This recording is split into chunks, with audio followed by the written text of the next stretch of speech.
दोस्तों स्वागत है आप सभी का एक और मेरे कहानी में। क्या आप लोग जानते हैं कि भगवान शिव के 2 नहीं 6 पुत्र थे? आइए मैं बताता हूँ कैसे। हम सभी भगवान शिव और पार्वती के 2 पुत्र कार्तिक और गणेश की कथा सुनते आए हैं, लेकिन शिव और पार्वती के विवाह और उनसे होने वाले पुत्र के पीछे भी रोचक कहानी है। हिंदू मान्यताओं के अनुसार भगवान विष्णु का विवाह ब्रह्मदेव की पुत्र भृगु की पत्नी लक्ष्मी से हुआ था।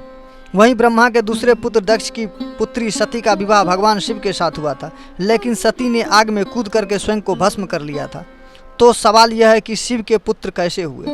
सती की मृत्यु के बाद सती ने अपने दूसरा जन्म पर्वतराज हिमालय के यहाँ उमा के रूप में लिया था, जिससे भगवान शिव का विवाह हुआ और हिमालय की पुत्री उमा ही पार्वती के नाम से जानी गई।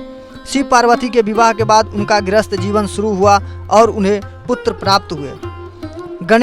भगवान गणेश के जन्म के पीछे एक कहानी तो हम सब ने सुन रखी है कि माता पार्वती ने अपने उपटन और चंदन के मिश्रण से गणेश जी की उत्पत्ति की और उसके बाद स्नान करने चली गई थी। माता पार्वती ने गणेश को यह आदेश दिया था कि स्नान करते समय किसी को घर में प्रवेश न होने दे।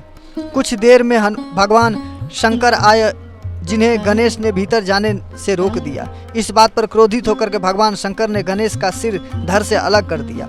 अपने पुत्र की मृत्यु के पार्वती जी बहुत नाराज हुई। माता पार्वती के गुस्से को शांत करने के लिए भगवान शिव ने कटे हुए सिर की जगह हाथी के बच्चे का सिर लगा दिया और नाम गणेश रख दिया और वह पुनः जीवित हो गया। दूसरी कहानी यह कि कार्तिक स्कंद पुराण की रचना कार्तिक के चरित्र पर किया गया था। कहते हैं कि सती की मृत्यु के बाद भगवान शिव दुखी होकर लंबी तपस्या में बैठ गए, जिससे विश्व में दानव का आतंक पूरी दुनिया में बढ़ गया। सभी देवता इससे परेशान होकर के भगवान ब्रह्मा के पास उपाय मांगने गए। उसी वक्त ब्रह्मदेव ने कहा था कि पार्वती और शिव से जन्मा पुत्र इस समस्या का समाधान करेगा, और शिव पार्वती के विवाह के बाद कार्तिकेय का जन्म हुआ था। भगवान शिव के तीसरे पुत्र सुकेश, यह शिव पार्वती का तीसरा पुत्र था, लेकिन असल में सुकेश शिव पार्वती का ही नहीं, विदुक्तकेश और सालकंठकटा का पुत्र था, जिसे दोनों ने लावारिस छोड़ दिया था। हेती प्रहेती नाम के 2 राक्षस राज हुए थे, उसमें से हेती का पुत्र विद्युत्केश था। भगवान शिव और पार्वती ने जब इस बालक को ऐसे असुरक्षित पाया तो अपने साथ ले आए और उस बालक का पालन पोषण किया था। भगवान शंकर के चौथा पुत्र थे जलंधर। जलंधर भगवान शिव से निकला चौथा पुत्र था।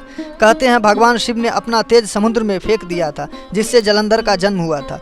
उसमें भगवान शिव के समान ही शक्ति थी और अपनी पत्नी वृंदा के पतिव्रता धर्म के कारण वह इतना शक्तिशाली हो गया था कि उसने इंद्र को भी हराकर तीनों लोकों को अपने कब्जा में कर लिया था।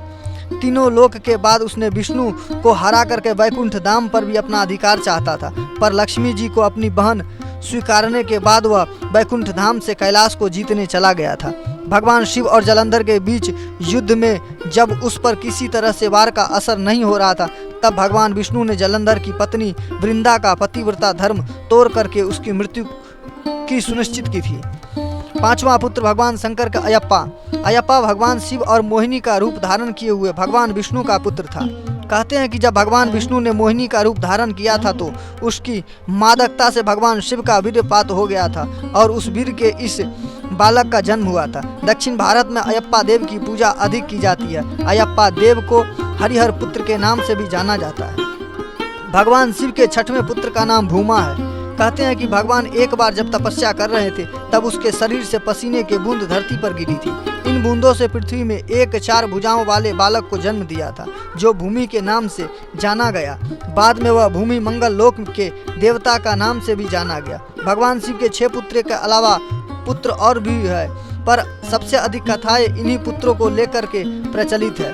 तो यकीनन दोस्तों, यह जो आपको जानकारी मिली है, यह जानकारी बहुत ही आपके लिए अच्छा हो, मंगल हो। तो मिलेंगे आप लोग से अगले कहानी में। तब तक के लिए बाय बाय, टेक केयर।